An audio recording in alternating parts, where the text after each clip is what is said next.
We are glad to have you join us on the news at 2 on Lagos Television. I am Aminat Elegushi.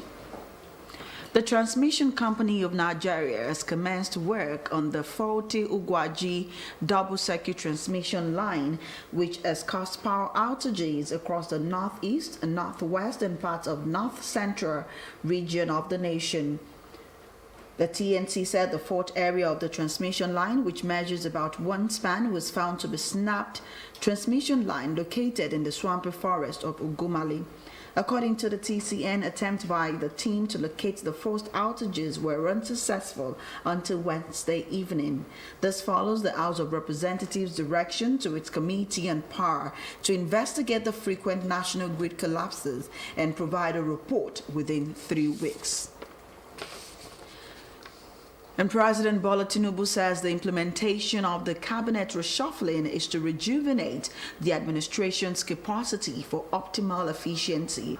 The shuffling include the reassignment of 10 ministers to new ministerial portfolios, the discharge of 5 ministers, and the nomination of 7 new ministers for onward transmission to the Senate for confirmation.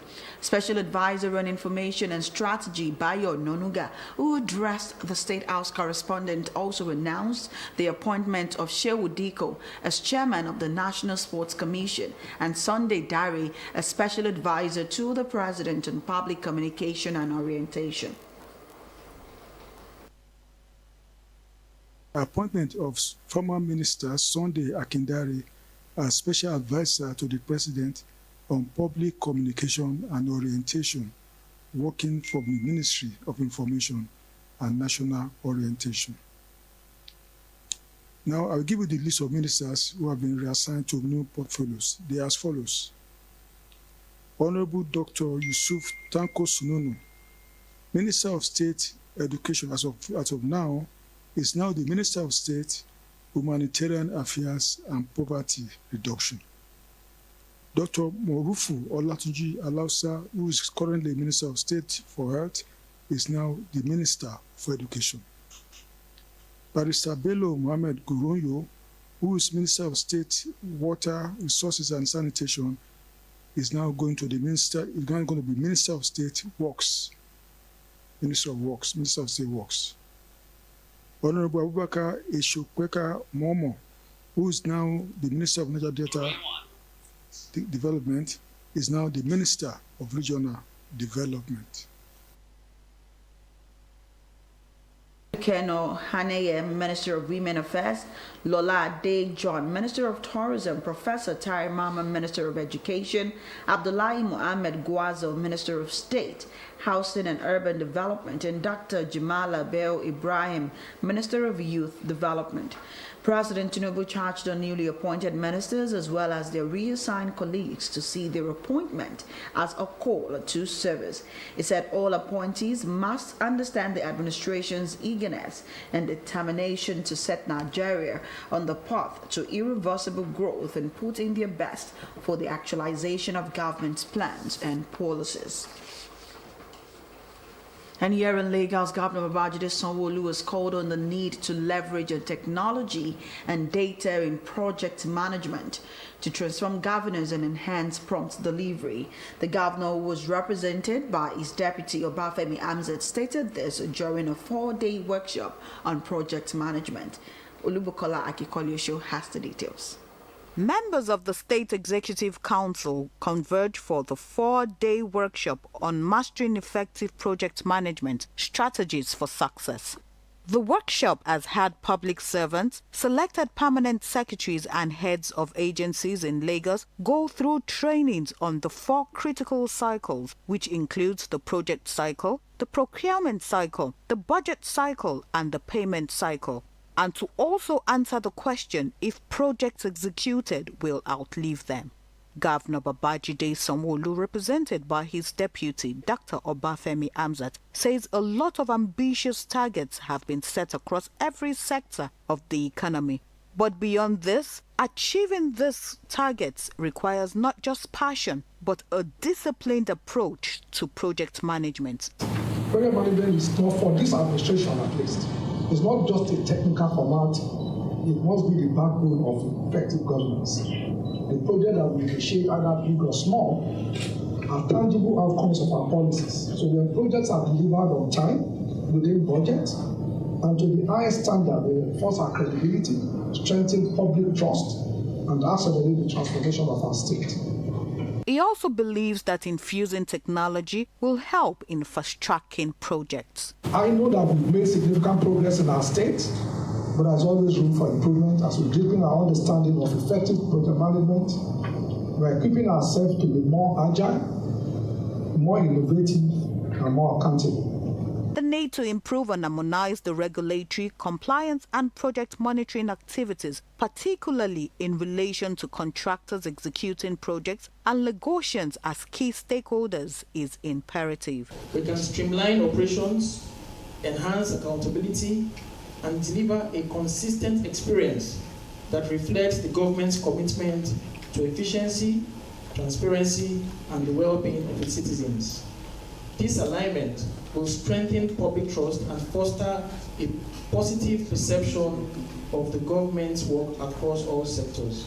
The partners, Project Management Institute Global, believes that if these trainings, which are applicable to Lagos State, is adhered to, the success story of the state will be overwhelming. We believe in that with this arrangement and memorandum of understanding, outcomes in Lagos State projects would be better and something that would be very helpful to the end users. Very hopeful there's going to be success on the way. There is. The future is bright for Lagos State, and we know things are going to really change dramatically here in Lagos State. The goal of this workshop on effective project management is to ensure that the government is perceived as a unified organization with a human-centered approach.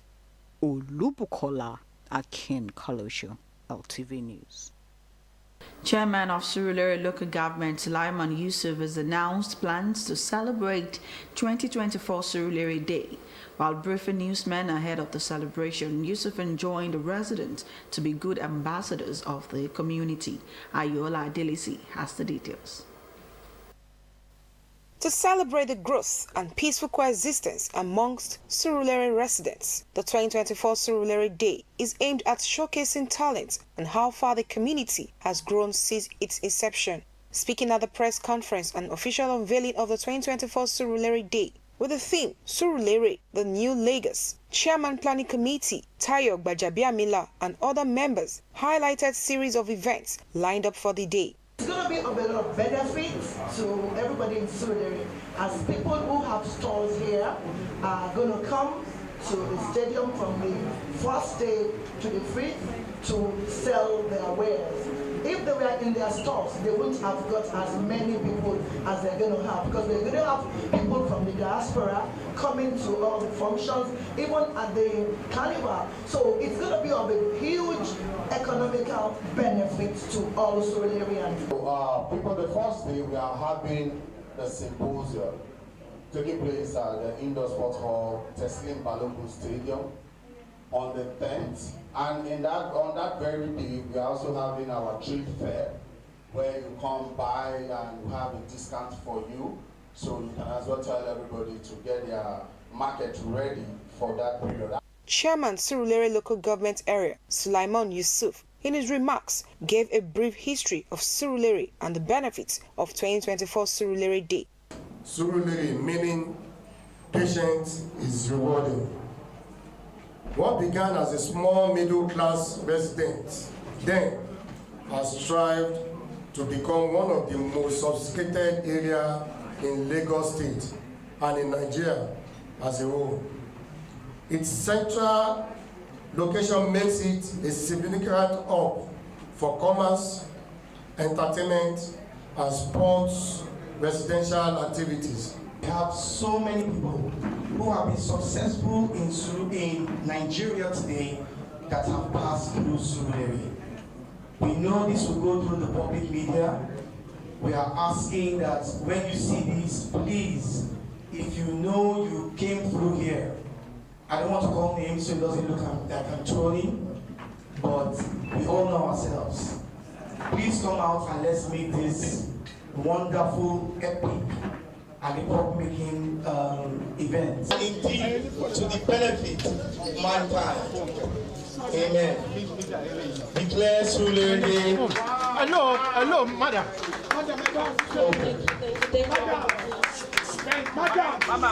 Scheduled to take place from December 10 to 15, Surulere Day celebration is said to be one of the biggest festivals in Nigeria. Ayola Adelesi, LTV News.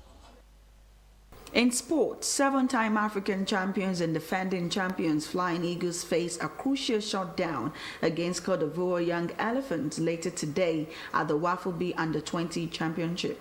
The Flying Eagles suffer a setback with a 1-0 defeat to Burkina Faso Young Etalons in the opening match last Friday. The defeat complicated Nigeria's path to the semi-finals. In the three-team group, Cote d'Ivoire and Burkina Faso tied at the top. Nigeria must secure a 2-goal victory against the Ivorians to ensure semi-final qualification and continue defending their title. Nigeria Football Federation President Ibrahim Musa Gusau expressed disappointment at the loss to Burkina Faso, but remains optimistic. Gusau emphasized the importance of progressing to the Under-20 Africa Cup of Nations, particularly after reaching the quarterfinals at the FIFA World Cup last year. The decisive match against Cote d'Ivoire kicks off at 4 p.m. Nigeria time at the Municipal Stadium in Lomé. Any result short of victory will seal Flying Eagles' exit from the tournament at the group stage. And that's the news at this hour. For more stories, connect with Lagos Television on these social media platforms.